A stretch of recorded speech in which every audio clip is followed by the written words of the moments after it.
এই যে দুই হাত একসাথে করে করজোড় করে আপনাদের কাছে অনুরোধ করছি, আপনারা বসুন, শান্ত হয়ে বসুন, আপনারা শান্ত হন মেহরবানি করে। আর এই যে ঢিল ছোড়াছুরি করবেন না, পানি ছোড়াছুরি, ঢিল ছোড়াছুরি না। যারা বসতে পারেন নাই দাঁড়িয়ে থাকেন, থাকেন। আজকে আমরা সবাই দায়িত্বশীল, আজকে সবাই দায়িত্বশীল। এই যে ইউটিউবার ভাই, এই যে এলইডি ভাই, বসে যান। ঠিক আছে, থ্যাংক ইউ, বসে যান। শ্রোতাদের সাথে কোনো কথা বলা যাবে না, আমার সাথে কথা, বসে যান। আমি অনুরোধ করব আমার প্রিয় ইউটিউবার ভাইরা, ফ্রেম ঠিক হলে, ফোকাস হলে বসে যান। ঠিক আছে, ঠিক আছে। পেকোয়ার ভাইরা, তোমরা আজকে ইতিহাস গড়েছ। আমি অনুরোধ করব অল্প কয়েকটা মিনিট একটু নীরবতা বজায় রাখতে হবে। আমি কয়েকটা বার্তা তোমাদের সাথে শেয়ার করে আজকে আমরা বিদায় নেব ইনশাআল্লাহ। সকাল 10টা থেকে অনেক আলোচনা হয়েছে, অনেক, এত আলোচনার দরকার হয় না। গুরুত্বপূর্ণ দুই একটা কথা, কোরআনের কয়েকটা বার্তা শেয়ার করতে পারলেই যথেষ্ট। আমরা যা সকাল থেকে শুনেছি এতটুকু আমল করতে পারলে এনাফ, গুড ইনাফ। কিন্তু একটু নীরব হইতে হবে আল্লাহর ওয়াস্তে। আরব বিশ্বে একটা ট্রেডিশন আছে, আল্লাহর ওয়াস্তে বললে এখানে এর উপরে আর কথা থাকে না, এটা হচ্ছে লাস্ট কথা। আল্লাহর ওয়াস্তে, আমি আবারও বলছি, আই রিপিট। এই যে তোমরা সবাই young, the Gen Z of Pekua, তোমরা বাংলাদেশের চিত্র পাল্টে দিয়েছো। এই যে প্যান্ডেলের পিছনে এখানকার 3 গুণ মানুষ, ওখানে এলইডি আছে, ওখানে বসে দেখো, কেউ কাউকে ধাক্কা দিবে না। আল্লাহর ওয়াস্তে শেষ, আর বলবো না। যদি দেখি চুপ করেছো, কথা বলবো, নাহলে চলে যাবো, শেষ, এখানেই শেষ, বিদায়। কয়েক মিনিট একটু নীরবতা বজায় রাখা যাবে আজকে? যাবে বাস, মেহরবানি করে আল্লাহর ওয়াস্তে। আল্লাহর ওয়াস্তের পরে কোনো কথা নাই, আল্লাহর ওয়াস্তে, আল্লাহর ওয়াস্তে। পেকুয়ার ভাইরা, আল্লাহর ওয়াস্তে একটু চুপ করো, আল্লাহর ওয়াস্তে, আর বলবো না, আল্লাহর ওয়াস্তে। ধাক্কা ধাক্কি হবে না, আল্লাহর ওয়াস্তে চুপ করো। জি, আমরা শুরু করছি।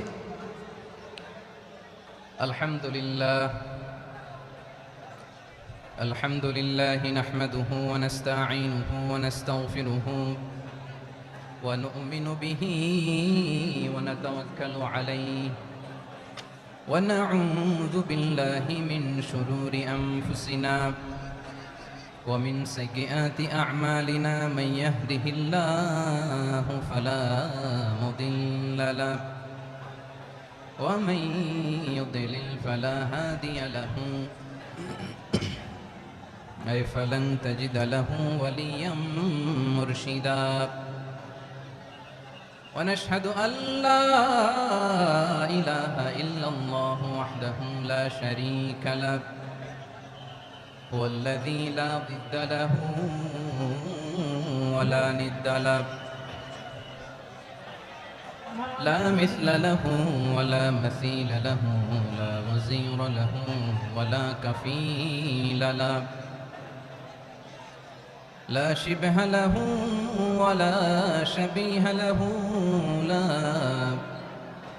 ولد له ولا والد له وهو الواحد الفرد الصمد لم يلد ولم يولد ولم يكن له كفوا أحد ونشهد أن سيدنا ونبينا وحبيبنا وبشيرنا ونذيرنا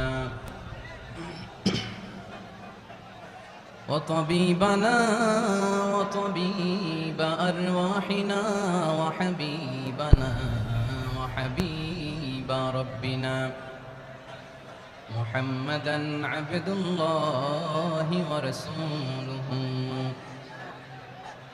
أرسله بالحق بشيرا ونذيرا وداعيا إلى الله بإذنه وسراجا منيرا أما بعد فقد قال الله تعالى في كلامه المجيد وفي فرقانه الحميد أعوذ بالله من الشيطان الرجيم بسم الله الرحمن الرحيم واعتصموا بحبل الله جميعا ولا تفرقوا واذكروا نعمة الله عليكم إذ كنتم أعداء فألف بين قلوبكم فأصبحتم بنعمته إخوانا وكنتم على شفا حفرة من النار فأنقذكم منها كذلك يبين الله لكم آياته لعلكم تهتدون إن الله وملائكته يصلون على النبي يا أيها الذين آمنوا صلوا عليه وسلموا تسليما اللهم صل على محمد وعلى آل محمد كما صليت على إبراهيم وعلى آل إبراهيم إنك حميد مجيد اللهم بارك على محمد وعلى آل محمد كما باركت على إبراهيم وعلى آل إبراهيم إنك حميد مجيد সকল প্রশংসার মালিক কে? সকল ক্ষমতার উৎস কে? কেউ যেটা পারে না, পারে কে? সে আল্লাহর দরবারে আমরা শুকরগুজার হচ্ছি, পড়ে নিচ্ছি কালিমাতু শুকর আলহামদুলিল্লাহ। সবাই গলা খুলে আওয়াজ করে পড়ুন, রব্বানা লাকাল হামদ হামদান কাসীরান তাইয়্যিবান মুবারাকান ফীহি ইয়া রাব্বি লাকাল হামদু কামা ইয়ানবাগি লিজালালি ওয়াজহিকা ওয়া আযীমি সুলতানিকা লাকাল হামদু বিল ঈমান লাকাল হামদু বিল ইসলাম লাকাল হামদু বিল কুরআন। রব্বুল ইজ্জত জালালের দরবারে শুকরিয়া জ্ঞাপনের পাশাপাশি আমি আপনাদের শুকরিয়া জানাই যারা কক্সবাজারের বিভিন্ন থানা থেকে, চট্টগ্রামের বিভিন্ন থানা থেকে এবং বাংলাদেশের বিভিন্ন জেলা থেকে আজকের আমাদের এই প্রোগ্রামে প্রায় দীর্ঘ 5 বছর পর যে তাফসীরুল কোরআনের প্রোগ্রাম দিয়ে এবছর আমরা প্রোগ্রাম শুরু করছি, সেই প্রোগ্রামে আপনারা জয়েন করেছেন। আপনাদের সবাইকে অন্তরের অন্তঃস্থল থেকে শুভেচ্ছা জানাই। আমি অন্তরের অন্তঃস্থল থেকে শুভেচ্ছা জানাতে চাই আমার প্রিয় সাংবাদিক বন্ধুদের, electronics media, printing media, YouTuber ভাইদের। আজকে এই প্রোগ্রামের শান্তি শৃঙ্খলা নিরাপত্তার দায়িত্বে নিয়োজিত ছিল পুলিশ বাহিনী, বিডিআর বাহিনী, তারপরে র্যাব, দেশপ্রেমিক সেনাবাহিনী এবং পেকুয়ার ভলান্টিয়ার্স ভাইরা, যারা যেভাবে আজকের প্রোগ্রামকে সার্থক করার জন্য আপনারা শ্রম দিয়েছেন, সময় দিয়েছেন, মেধা দিয়েছেন, উপস্থিত হয়ে প্রোগ্রামকে সার্থক করেছেন, আমি সবাইকে শুভেচ্ছা এবং মোবারকবাদ জানিয়ে শুরু করতে চাই। সম্মানিত ভাইয়েরা, আমাদের সময় হাতে খুব কম। বড় তাফসীল প্রোগ্রামগুলোর সবচেয়ে বড় ক্রাইসিস বা প্রবলেম হচ্ছে এখানে শোডাউন থাকে বেশি, ইউটিউবার থাকে বেশি, নিউজ কাভারেজ বেশি, কিন্তু মন খুলে, প্রাণ খুলে, নিঝুম নিস্তব্ধ একটা পরিবেশে কথা বলার যে সুযোগ, সেটা হয়ে ওঠে না। কিন্তু আমরা একটু কষ্ট করলে, একটু স্যাক্রিফাইস করলে এটা সম্ভব। আমি শুরুতে হাত জোর করে আল্লাহর ওয়াস্তে আপনাদেরকে চুপ থাকতে বলেছি। কোনো ভলান্টিয়ার্স আপনাকে বলবে না, একজন আরেকজনকে বলবে না, একে অন্যকে বলার দরকার নাই, থামো, সরো, জায়গা নাই, কিছু বলার দরকার নাই, শুধু চুপ থাকতে হবে মেহেরবানি করে কয়েকটা মিনিট। আল্লাহর ওয়াস্তে যদি মেহেরবানি করে চুপ থাকতে পারেন, কয়েকটা কথা শেয়ার করবেন ইনশাআল্লাহ। এইদিকে চুপ হয়ে গেছে মাশাআল্লাহ, এই দিকটাতেও আল্লাহর ওয়াস্তে ধাক্কা ধাক্কি, জায়গা না হলে পেছনে চলে যাও। আমাকে দেখা লাগবে জরুরি না তো, এলইডি আছে, ওখানেও দেখা যাবে, ওখানে চলে যাও। ধাক্কা ধাক্কি করে ঘেমে ঘরমাক্ত হয়ে কি একটা কঠিন অবস্থা। শীতের সিজন মনে হয়, আমি তো ঘামতেছি, ঘন্টা বাড়াই দিতে হবে, ঘামতেছি টোটালি। র্যাবের ভাইয়েরা কি পরিমাণে কষ্ট স্বীকার করেছে আমাকে এখানে উঠাতে, যে এটা বলে বোঝানোর মতো না। তো আমাদের দেশের ভাইরা ইমোশনাল, আবেগী, অনেক আবেগ দিয়ে অনেক কিছু আমরা হারাই, ভুল করি, আমরা বুঝি না, লং রানে আমরা চিন্তা করতে পারি না। একটা নিঝুম নিস্তব্ধ পরিবেশ যদি দেয়া যেত, কথা বলতে পারতাম, লক্ষ লক্ষ কোটি কোটি মানুষ, সারা পৃথিবীর মানুষ এটা শুনতো, মানুষের মন মস্তিষ্ক চিন্তা মননে পরিবর্তন আসতো। কিন্তু ধাক্কাধাক্কি করে আসতে আসতে আমাদের মাইন্ড ডিস্টার্ব হয়ে যায়। কিছু বুলেট পয়েন্ট সাজিয়ে নিয়ে আসছে, যেটা বলবো এটা ব্রেন থেকে হারিয়ে যায়, আর মনে রাখতে পারি না। জান নিয়েই তো টানাটানি, আমি মনে রাখবো কি? জান নিয়ে টানাটানি। তো যদি আমরা প্রতিটা বড় বড় পাবলিক ইভেন্টে যদি এরকম করি, আমাদের পক্ষে কি আর ময়দানে কথা বলা সম্ভব হবে? বাধ্য হয়ে পরে ফেসবুকে ঘোষণা দিব যে আমি আর তাফসির মাহফিলে নাই, আমি মসজিদের হালাকা করব, 20 জন নিয়ে আমি দাওয়াতি কাজ করব, যথেষ্ট, গুড ইনাফ। এটাই আপনারা চান নাকি? এটাই চান? তো একটু মেহরবানি করে চুপ করা যাবে না, জায়গা না হলে পেছনে চলে যাবে। কিন্তু যারা থাকবেন চুপচাপ, আওয়াজ করা যাবে না। আল্লাহর ওয়াস্তে অনুরোধ করার পরে যদি এটা ভায়োলেট করেন, জবাব দিতে হবে আল্লাহর কাছে। খবরদার, আল্লাহর ওয়াস্তে বলেছি, আওয়াজ করা যাবে না। ভাইয়েরা, এভাবে আলোচনা করা যায় না, মেহরবানি করে আওয়াজ করবেন না। আমার দিকে তাকান। আজকে যে টপিকটা নিয়ে আমি আপনাদের সামনে কথা বলবো সেটা হচ্ছে আমাদের ধর্মীয় জীবনে, সামাজিক জীবনে, রাষ্ট্রীয় জীবনে ঐক্যবদ্ধ থাকার গুরুত্ব। The importance of unity in our life. আমরা ঐক্যবদ্ধ থাকতে চাই কি চাই না? এই আপনাদের গলার আওয়াজ। আমরা ঐক্যবদ্ধ জীবনযাপন করতে চাই কি চাই না? চাই। ঐক্যের কোনো বিকল্প নাই। গত 50 বছর তো দেখেছি এ ডিসইউনিটি, অনৈক্য, বিভেদ, বিচ্ছিন্নতা আমাদেরকে কোথায় নিয়ে গিয়েছে। এই যে দেখেন, কিছুদিন আগে আমাদের বর্তমান নেতা ডক্টর ইউনূস, উনি সব রাজনৈতিক নেতৃবৃন্দদেরকে ডেকেছেন একটা ইস্যুকে কেন্দ্র করে। তার মানে গোটা বাংলাদেশ এক হয়ে গিয়েছে। আমরা সবাই উদ্বেলিত হয়েছে, উচ্ছ্বসিত হয়েছে, ঠিক কিনা বলেন? রাজনৈতিক নেতাদেরকে ডেকেছেন উনি, আমরা এক হয়েছি। এরপরে ধর্মীয় অঙ্গনের যে লিডাররা, বিভিন্ন ধর্মের, শুধু মুসলিম না, সবাইকে ডেকেছেন, আমরা ঐক্যবদ্ধ হয়েছি। এটাকে বলে ন্যাশনাল ইউনিটি, জাতীয় ঐক্য।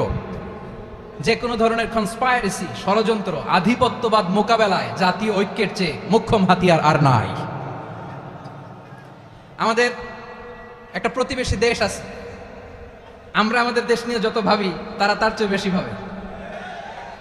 কথা বুঝতেছেন না? আরো ভেঙে বলতে হবে। হ্যাঁ, আমরা আমাদের দেশ নিয়ে যত উদ্বিগ্ন, এদের আরো টেনশন বেশি। বলেন, আমাদের দেশে শান্তি আছে না নাই? আমরা হিন্দু মুসলিমে কখনো দাঙ্গা লাগে?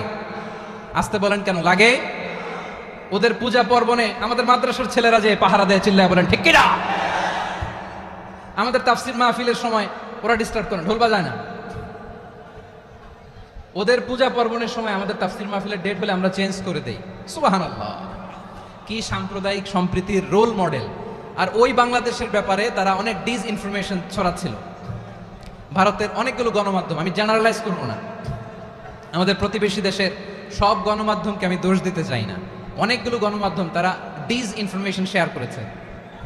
ডিসইনফরমেশন আর মিস ইনফরমেশনের পার্থক্য আছে। মিস ইনফরমেশন না জেনে ভুল বুঝে একটা মিথ্যা বা ভুল তথ্য ছড়িয়ে দেওয়া, এটার ক্ষমা আছে, এটার কি আছে?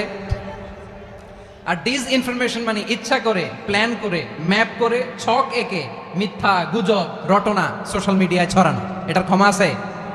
আওয়াজ করে বলেন, ক্ষমা আছে? ভারতের কিছু গণমাধ্যম তাই করেছে। আমরা ব্যথিত হয়েছি, আমাদের হৃদয়ে রক্তক্ষরণ হয়েছে। আমাদের প্রতিবেশী দেশকে বলতে চাই, আমাদের দেশ নিয়ে আপনাদের ভাবার দরকার নাই। নিজের চরকায় তেল দেন, নিজের দেশ নিয়ে ভাবেন।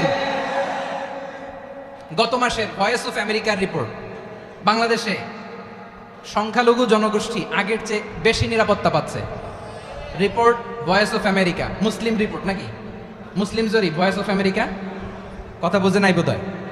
ভয়েস অফ আমেরিকা কি আমাদের রিপোর্ট? না, ভয়েস অফ আমেরিকার জরিপ, বাংলাদেশের সংখ্যালঘু জনগোষ্ঠী আগের চেয়ে ভালো নিরাপত্তা পাচ্ছে। শুধু এখানেই শেষ না, মাইক্রোসফটের একটা জরিপ শোনায় আপনাদেরকে। তারা সারা পৃথিবীতে গুজব, ভুয়া আর মিথ্যা নিউজ ছড়ানোতে কোন দেশ সেরা একটা রিপোর্ট করেছে। এর মধ্যে 1 নম্বরে এসেছে ভারতের নাম। মাইক্রোসফট তো মুসলমানরা চালায় না? কথা বুঝে নাই বোধহয়। প্রতিবেশী দেশকে বলবো, আপনারা নিজের চরকায় তেল দেন, আপনারাও শান্তিতে থাকেন, আমাদেরকেও শান্তিতে থাকতে দেন। সব চেঞ্জ করা যায়, প্রতিবেশী চেঞ্জ করা যায় না। আমাদের ল্যান্ড তাদের ল্যান্ড, পাশাপাশি। আমরা চাই তারাও সুখে থাক, আমরাও সুখে থাকি, ঠিক কিনা? কিন্তু প্রতিবেশী হলে বন্ধুত্বপূর্ণ আচরণ করতে হয়। প্রতিবেশী যদি বন্ধু না হয়ে প্রভু হতে চায়, এরকম দানব প্রতিবেশী কেউ চায় না। ভারত যদি বন্ধুত্ব উপহার দেয় আমরাও বন্ধুত্ব দিব, কি বলেন? তারা যদি বন্ধু সুলভ আচরণ করে আমরাও বন্ধুত্ব উপহার দেব, কারণ আমাদের পররাষ্ট্র নীতি হচ্ছে সবার সাথে বন্ধুত্ব, কারোর সাথে বৈরিতা নয়। আলহামদুলিল্লাহ বলেন, কত চমৎকার পলিসি আমাদের। আমরা নির্বিবাদী, আমরা বাংলাদেশিরা শান্তিকামী, we are proud of that. এজন্য আমরা গর্ববোধ করি। আমাদের পররাষ্ট্র নীতি সবার সাথে বন্ধুত্ব, কারোর সাথে শত্রুতা নয়। তাই প্রতিবেশী দেশকে বলবো, আমার ভাইয়েরা, আপনারাও আমাদের ভাই, বন্ধুত্ব দিলে বন্ধুত্ব পাবেন। বন্ধুত্ব ইজ ওয়েলকাম, দাদাগিরি নয়। বন্ধুত্ব ওয়েলকাম, দাদাগিরি নয়, লাউড এন্ড ক্লিয়ার। ভারত যদি বন্ধুত্ব দেখায় বন্ধুত্ব পাবে, কিন্তু ভারত যদি বাংলাদেশে আধিপত্যবাদ বিস্তার করতে চায়, বাংলাদেশের 18 কোটি জনগণ সেটা রুখে দেবে। ভারত যদি গৌর গোবিন্দের ভূমিকায় নামতে চায়, দেশের 18 কোটি মুসলমান শাহজালালের ভূমিকায় নামবে।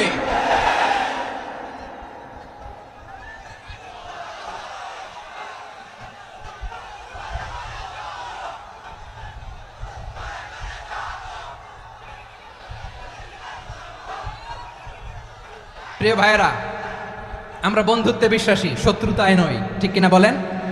আল্লাহ আমাদেরকে বোঝার তৌফিক দান করুন। তাহলে এই যে তারা বলেছে এদেশে সংখ্যালঘুরা কষ্টে আছে, দুঃখে আছে, এটা কি ঠিক? বলেন, এটা কি ঠিক?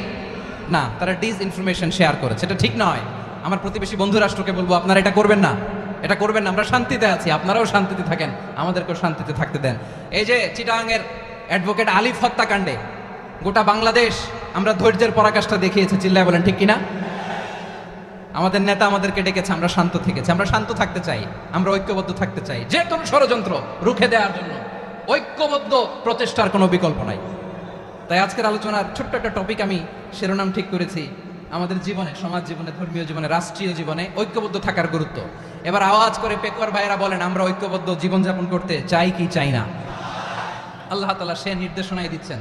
আল্লাহ তাআলা ইরশাদ করছেন, ওয়া'তাসিমু বিহাবলিল্লাহি জামিআন ওয়া লা তাফাররাকু ওয়াযকুরু নি'মাতাল্লাহি আলাইকুম إذ كنتم أعداء فألف بين قلوبكم فأصبحتم بنعمته إخوانا وكنتم على شفا حفرة من النار فأنقذكم منها كذلك يبين الله لكم آياته لعلكم تهتدون الله أكبر পড়েন।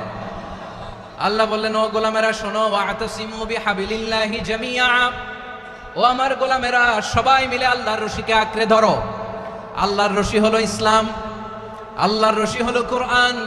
আল্লাহ বললেন, কোরআনকে আঁকড়ে ধরো, ইসলামকে আঁকড়ে ধরো। একা একা আঁকড়ে ধরলে চলবে না, জামিআ, সবাই মিলে আঁকড়ে ধরো। এই আদেশটা আমাদের জন্য দান করেছেন কে? আল্লাহ তাআলার নির্দেশ, ওয়া'তাসিমু বিহাবলিল্লাহি জামিআ, সবাই মিলে আল্লাহর রশিকে আঁকড়ে ধরো। হাবলুল্লাহ মানে আল্লাহর রশি। হাবলুল্লাহ মানে কি? রশি। এই হাবলুল্লাহ, আল্লাহর রশি বা আল্লাহর রজ্জু দ্বারা উদ্দেশ্য হচ্ছে ইসলাম। আল্লাহর রশি দ্বারা উদ্দেশ্য কি? তাফসিরে অনেক ব্যাখ্যা এসেছে। এরকম পরিস্থিতিতে তাফসিরের সূক্ষ্ম সূক্ষ্ম বিষয়গুলো আমরা শোনাতে চাই, কিন্তু পরিবেশ হয়ে ওঠে না। আল্লাহর রজ্জু বা আল্লাহর রশি দ্বারা উদ্দেশ্য হচ্ছে ইসলাম। আল্লাহর রজ্জু বা আল্লাহর রশি দ্বারা উদ্দেশ্য হচ্ছে কোরআন, কারণ কোরআন আমাদেরকে ঐক্যবদ্ধ করে, ইসলাম আমাদেরকে ঐক্যবদ্ধ করে। চিল্লায় বলেন ঠিক কিনা? এজন্য আল্লাহ বললেন, তোমরা আমার রশিকে আঁকড়ে ধরো, বিচ্ছিন্ন হয় না। আমার দেয়া নেয়ামতগুলো স্মরণ করো। যখন তোমরা ছিলে শত্রু, তোমাদের মধ্যে হৃদয়ে আমি আল্লাহ ভালোবাসা ঢেলে দিলাম, ফলে তোমরা সবাই ভাই ভাই হয়ে গেলে। তোমরা সবাই ছিলে জাহান্নামের কিনারায়, জ্বলন্ত অগ্নিকাণ্ডের পাশে। আমি আল্লাহ দয়া করে ঈমানের বদৌলতে তোমাদেরকে আগুন থেকে ফেরালাম। আমি আল্লাহ দয়া করে তোমাদেরকে জান্নাতের পথ দেখিয়ে দিলাম। সুবহানাল্লাহ পড়েন। এমন পথ দেখালাম যেই পথ তোমাদেরকে জান্নাতে নিয়ে যাবে, পথের দিশা তোমরা পাবে, লাআল্লাকুম তাহতাদুন। প্রিয় ভাইরা, তাহলে আমাদের যে ঐক্যবদ্ধ থাকতে হবে, এই নির্দেশটা কার? নাকি মন মতো আমি বানায় বলতেছি? আওয়াজ করে বলুন, নির্দেশটা কার? আল্লাহ। তাহলে আমাদেরকে ঐক্যবদ্ধ জীবনযাপন করতে হবে। প্রিয় ভাইরা, ইসলাম আমাদেরকে ঐক্যবদ্ধ করে। ইসলাম আমাদেরকে কি করে? সংঘবদ্ধ করে, ঐক্যবদ্ধ করে। বিচ্ছিন্ন হওয়া যাবে না। বিরোধ, বিচ্ছিন্নতা, মতানৈক্য, এগুলো আমাদেরকে ধ্বংস করে, আমাদেরকে দুর্বল করে। আর আমাদের ঐক্যবদ্ধ প্রচেষ্টা আমাদেরকে বিজয়ের দিকে এক ধাপ এগিয়ে নেয়। চিল্লায় বলেন ঠিক কিনা?